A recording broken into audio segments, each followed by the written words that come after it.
Hey guys, John here from the Natural course. Today we're going to get into some knife making. So without further ado, let's get into it.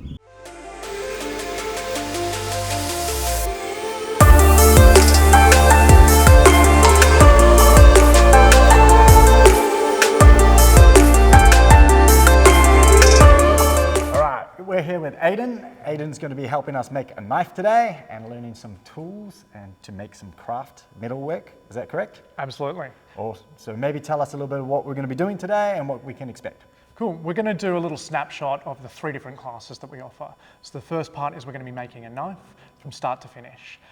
In the classes, you actually do 2 knives. Today, we're just going to be focusing on 1 with you. Okay. Then we're going to jump into the forge. We're going to forge out some bowls and do some kind of movement through 3 dimensions. That's our other class, Introduction to Blacksmithing. And then we've also got our evening class, which is a sharpening course. So you bring in your own kitchen knives and we tell you how to sharpen those. Gotcha. Okay. So we're really doing 3 things today. We're forging, we're making a knife, and we're sharpening a knife. Correct? Absolutely. Awesome. Sweet. Cool. All right, so it could take anywhere from a couple of days to, weeks, a longer period. What's a good first knife to make? If I'm just getting into it and I want to start out, what sort of design or, material should I be focusing on to make a first knife? Absolutely. So we generally recommend making smaller knives for your first one. They're easier to hold, they're easier to work with, and they're just going to take a little bit less time. So if you're going to make a bushcraft knife, they're perfect, something about 4 to 5 inches. In our class, we kind of jump between paring and kind of small chef's knives up to about 7 inches in length. And those ones kind of form the best first knives to kind of start working with. They're really, really forgiving. And then we recommend starting with steel. 1075, 1084 are brilliant beginner steels for you. Okay, cool. And before we get into it, any safety kind of precautions for someone doing it at home? I assume there's some safety precautions in here. What sort of stuff do we need to know or be wary of before we get into it? So in our class, we provide all of the safety equipment that you need.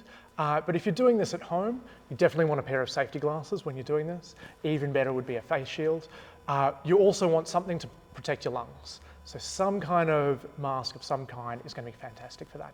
Cool. Awesome. Let's get into it. Great.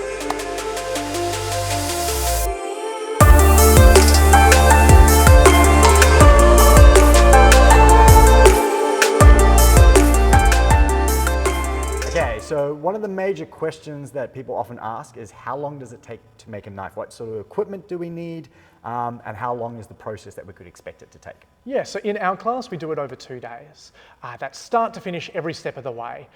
You can do it at home. It will take you a little bit longer because you don't have all the tools that can make sure that you do it in that small time frame. But we've also got people who have got no skills coming into our class, and it's designed for beginners. It's for people who have never picked up a tool before to come in and make their own knife for the first time. And we're here to make sure that you do it with as few errors as possible to walk out with something you're really proud of. All right, and if I was to be a silly sausage and at home probably try and make it by myself, how long would the process potentially take me?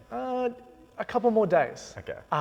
You'd probably get there, you'd probably muddle your way through it all, but you're definitely making some of the errors that are just, we're here to make sure that you avoid those ones. Okay. And then you can take all of those skills and make your own knife out of our space with all the skills that you've got. And in terms of getting set up with equipment costs, how expensive is the process of getting into knife making? So you can do it for as little as buying a couple of files and then a quick a burner, so you can go down to Bunnings and grab some of this stuff. All of that stuff is going to make sure that you make it over a longer period of time.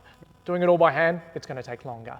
If you want to buy some of the extra pieces of machinery, we also link you through to how you can buy that machinery and ensure that you guys can get set up.